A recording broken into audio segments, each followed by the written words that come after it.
Donc, Olivier, j'insiste pour que tu puisses écrire un texte qui puisse être.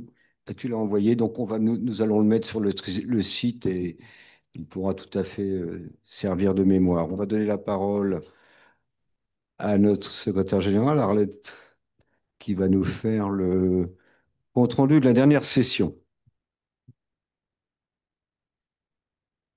Mesdames, Messieurs, les présidents, les futurs présidents, les anciens présidents, la séance du 5 novembre a été particulièrement riche en découvertes et innovations. Et il s'agissait de la chirurgie thoracique, chère à mon cœur, bien sûr. Ah ben, j'ai perdu mon texte. Bon. Euh, voilà, merci. Le professeur Alexandre Pascal Thomas nous a présenté un panorama actuel de la chirurgie thoracique française. En 2024, 40% des interventions concernent des exéreses curatives des cancers du poumon. Les techniques mini-invasives sont majoritaires. Les lobectomies dominent alors que les pneumonectomies sont devenues exceptionnelles. Les segmentectomies, favorisées par la planification 3D, est surtout utilisée pour les cancers précoces. Le programme de dépistage Impulsion, lancé en 2025, vise à détecter plus de cancers à un stade précoce où la chirurgie permet un taux de survie de 75 à 90%. Les interventions dites de recours, les transplantations pulmonaires, 323 greffes en 2024, la thromboendartériectomie pour l'hypertension artérielle pulmonaire post-embolique reste, j'aurais dû mettre un pluriel, l'exclusivité d'une seule équipe. Grâce à Epitor, cette fusion de la chirurgie thoracique est complète.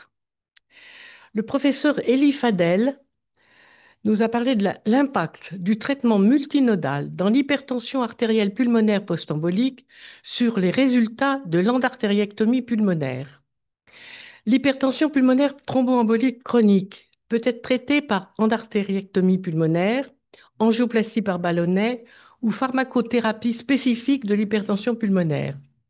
L'association de ces modalités, en commençant par la pharmacothérapie, a montré des résultats prometteurs dans les cas complexes. La mise en œuvre d'une stratégie thérapeutique multinodale combinée a permis d'orienter les patients atteints d'hypertension pulmonaire post-embolique dans des meilleures conditions vers la chirurgie, ce qui s'est traduit par une amélioration des conditions préopératoires, des résultats post-opératoires significativement meilleurs. Ces résultats plaident en faveur de l'intégration de la thérapeutique multinodale à la prise en charge standard de l'hypertension artérielle pulmonaire afin d'optimiser les résultats chirurgicaux et la récupération des patients. Le professeur Édouard Sage, la transplantation pulmonaire, quand les innovations permettent de greffer plus de patients et d'améliorer les résultats. La transplantation pulmonaire reste une procédure de dernier recours, limitée par la pénurie des greffons et la variabilité de leur qualité initiale. La perfusion pulmonaire ex vivo permet la préservation, l'évaluation fonctionnelle et le reconditionnement du greffon dans un environnement normothermique et physiologique, reproduisant les conditions de ventilation et de perfusion in situ. Cela offre la possibilité d'une évaluation objective de la fonction pulmonaire et des traitements ciblés anti-infectieux et anti-inflammatoires du greffon. Les programmes de perfusion pulmonaire ex vivo ont montré une diminution du risque de dysfonction primaire du greffon par un rôle protecteur de l'endothélium pulmonaire. Les résultats sont ainsi améliorés. La perfusion pulmonaire ex vivo ouvre la voie à une véritable plateforme thérapeutique mutualisée permettant de faire face aux difficultés rencontrées par toute activité expert et surtout nocturne. J'en sais quelque chose. Le professeur Olaf Mercier, nouvelle assistance du ventricule droit défaillant chez les patients atteints d'hypertension artérielle pulmonaire. Les patients en attente de transplantation pulmonaire peuvent présenter une défaillance ventriculaire droite brutale, engageant leur pronostic vital immédiat. Les solutions d'attente reposent sur la mise en place d'une ECMO temporaire qui oblige le patient à rester alité et l'empêche de poursuivre une préhabilitation avant transplantation.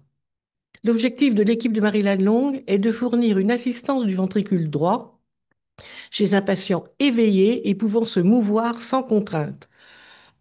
Il s'agirait du premier pas vers une assistance cardio-respiratoire de longue durée. Le professeur Pierre-Emmanuel Falcoz, en l'organisation de la chirurgie thoracique en Europe, j'en ai eu un peu l'impression que c'était pas facile d'uniformiser 34 pays, chacun responsable de la formation et de la certification médicale, ce qui rend difficile l'harmonisation des cursus de chirurgie thoracique. La durée moyenne de formation en chirurgie thoracique est de 6 ans, dont 2 à 5 spécifiquement thoraciques, en fonction des pays. Le projet Hermès a défini un syllabus européen standardisé couvrant pathologie, procédures et compétences clés.